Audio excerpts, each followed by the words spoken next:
दिल्ली में सर्दी की सुबुगाहट के बीच जिस तरह की सियासी तपिश बढ़ी है, उस पर पूरे देश की निगाह एकटक लगी हुई है। दिल्ली में केजरीवाल के विरोधी उनके लिए चक्रव्यूह रच रहे हैं। इस महाभारत में एक तरफ जहां पूर्व मुख्यमंत्री हैं, तो वहीं दूसरी तरफ एक नहीं दो पूर्व सीएम के बेटे केजरीवाल के सामने दीवार बन गए। केजरीवाल अन्ना आंदोलन से सुर्खियों में आए। इंडिया अगेंस्ट करप्शन मूवमेंट ने उन्हें नई ऊंचाइयां दी। फिर जैसे नेहरू ने गांधी की मर्जी के खिलाफ कांग्रेस को पहले पार्टी और फिर खुद को पीएम बनाया, ठीक कुछ उसी तरह केजरीवाल ने अन्ना हजारे को दरकिनार कर पहले आम आदमी पार्टी बनाई और फिर सीएम की कुर्सी पर काबिज हो गए। केजरीवाल भी किसी भारी चाणक्य से कम थोड़ी ही है। यही वजह है कि दिल्ली में मौजूदा वक्त में सीएम आतिशी को भी उन्होंने वैकल्पिक व्यवस्था के तहत पहले शपथ दिलाई और अब कुर्सी से उतारने को उतावले दिख रहे हैं। ये वही आतिशी हैं जिनके कामकाज के कसीदे दिल्ली के एलजी तक पढ़ रहे हैं। केजरीवाल थोड़ी देर के लिए तो कुर्सी से दूरी बर्दाश्त कर लेंगे, लेकिन राजनीति में कुर्सी की क्या वैल्यू है, ये कोई केजरीवाल से पूछे।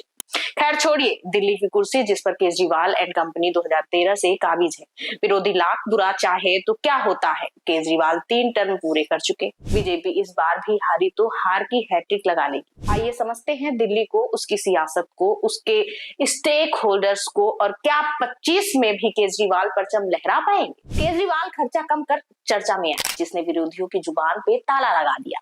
देश जब मोदी जप रहा था, तब भी दिल्ली की जनता केजरीवाल को चुन रही थी।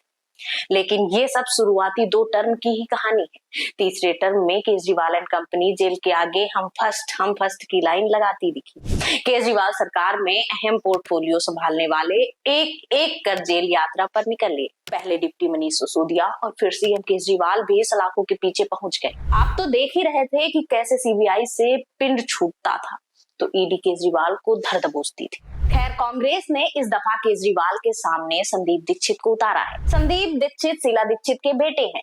ये वही शीला दीक्षित है जिन्होंने 15 साल तक दिल्ली पर एक छत्र राज किया। संदीप और अरविंद के बीच पुराना याराना है। दोनों ही राजनीति में आने से पहले एनजीओ सेक्टर में काम करते थे। अरविंद केजरीवाल की राजनीति में पदार्पण से काफी पहले 2004 में ही संदीप दीक्षित ईस्ट दिल्ली से सांसद बन चुके थे।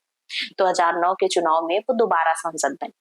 दूसरी तरफ अरविंद केजरीवाल अन्ना आंदोलन के बाद राजनीति में सक्रिय हुए। 2013 के विधानसभा चुनाव में आम आदमी पार्टी को 70 में से 28 सीटें मिली थी। वहीं 31 सीटें जीतकर बीजेपी सबसे बड़ी पार्टी बनी थी।